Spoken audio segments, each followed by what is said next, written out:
پاگل لوگ کئی قسم کے ہوتے ہیں، ہر پاگل کی اپنی قسمت۔ بعض پاگلوں کو ان کے گھر والے سنبھال لیتے ہیں، بعض پاگل طاقتور ہو جاتے ہیں تو ان کا پاگل پن بھی عقل مندی قرار پاتا ہے، جبکہ بعض پاگلوں کو پاگل خانوں میں ڈال دیا جاتا ہے۔ اللہ تعالی حفاظت فرمائے۔ یہ پاگل خانے جیل اور ہسپتالوں میں بھی ہیں۔ آج انہی پاگل خانوں کے بارے میں بات کرنی ہے اور ایک بہت بڑے پاگل خانے کا تعارف کرانا ہے۔ کہتے ہیں کہ جو شخص بھی اوریجنل پاگل ہوتا ہے وہ پاگل خانے ہی میں خوش ہوتا ہے، اور وہ کبھی بھی پاگل خانے سے نہیں نکلنا چاہتا۔ ہاں، جو نقلی پاگل ہوں وہ پاگل خانے میں خوش نہیں رہتے۔ پاگل خانے کا ماحول عجیب ہوتا ہے۔ ہر پاگل خود کو دنیا کا سب سے عقل مند انسان سمجھتا ہے۔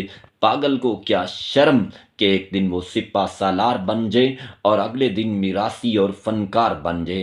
اس نے خود ہی سوچنا ہے، خود ہی دعویٰ کرنا ہے، خود ہی فیصلہ کرنا ہے اور خود ہی اپنا دعویٰ بدلنا ہے۔ پاگلوں کے ہاں گنتی کا بہت بڑا مقام ہے۔ آپ کسی بھی پاگل سے مل لیں، وہ ضرور کوئی نہ کوئی چیز گن رہا ہوگا، شمار کر رہا ہوگا، مگر گنتی اس کی اپنی ہوگی۔ پاگلوں کی فتوحات، ان کی شکست، ان کی رعایا، ان کی مقبولیت، یہ سب خیالی معاملات ہوتے ہیں، مگر وہ ان کو حقیقی سمجھتے ہیں۔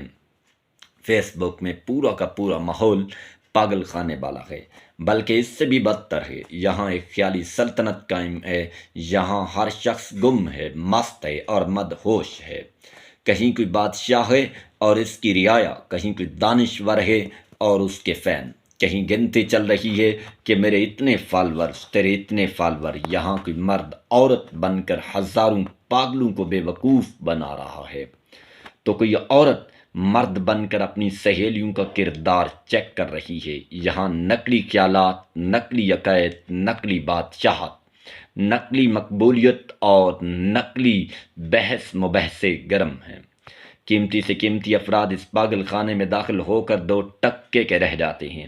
ہر بے عزت اس پاگل خانے میں باعزت ہے، کیونکہ اس کے فالورز زیادہ ہیں۔ یہ فالورز کون ہیں، کہاں ہیں، کیوں فالورز ہیں؟ پاگلوں کے ان باتوں کی سوچنے کی فرصت نہیں۔ یہاں ہر پاگل دوسروں کو بے وقوف اور خود کو عقل مند سمجھتا ہے، اور سامری کے اس گندے ہول میں ہر شخص پھنسا ہوا ہے، اپنی زندگی کے بہترین لمحات برباد کر رہا ہے، مگر کوئی نہیں سوچتا کہ وہ کیا کر رہا ہے، کیوں کر رہا ہے، اور اس سے کیا پا رہا ہے، اور اس میں کیا لگا رہا ہے۔ کاش امت مسلمہ کے قیمتی دماغ جب اس پاگل خانے میں 2-4 گھنٹے گزار کر نکلا کریں تو صرف گھڑی خود دیکھ کر خود سے پوچھیں کہ زندگی کے 120 منٹ کا کیا حساب ہوگا۔ یہی وقت عبادت میں لگتا تو کتنے فرائض اور نوافل ادا ہو جاتے، تلاوت میں لگتا تو کتنا قرآن یاد ہو جاتا، کسی کو دعوت دینے یا کسی کو ذہن سازی میں لگتا تو کتنے افراد بدل جاتے، اپنے جسم کے پٹھے اور مسلز مضبوط کرنے میں لگتا تو جسم کتنا آسودہ ہو جاتا، اپنی بوڑھی ماں اور بوڑھے باپ کے قدموں میں بیٹھ کر یہ وقت ان کا دل خوش کرنے میں لگتا تو میری قسمت کو کتنے چاند لگ جاتے، یہی وقت خدمت خلق میں لگتا تو میرے لیے آخرت کا کیا ذخیرہ بن جاتا، یہی وقت اپنی اولاد کی تربیت میں لگتا تو صدقہ جاریہ کا درخت کتنا طاقتور اور تناور ہو جاتا، مگر کچھ بھی نہ ہوا۔ 2-4 گھنٹے پاگل خانے میں کسی کے دم کھینچنے، کسی کی دم پکڑنے، کسی کا منہ چڑھانے، کسی کو ہنسانے اور چند پاگلوں کے لائک سمیٹنے اور کچھ لوگوں کے بدبودار فضلے کو سونگھنے اور پھر اس بدبو پر تبصرے کرنے میں گزر گیا، اور یوں زندگی کے یہ قیمتی لمحات ایک یہودی قبرستان میں دفن ہو گئے۔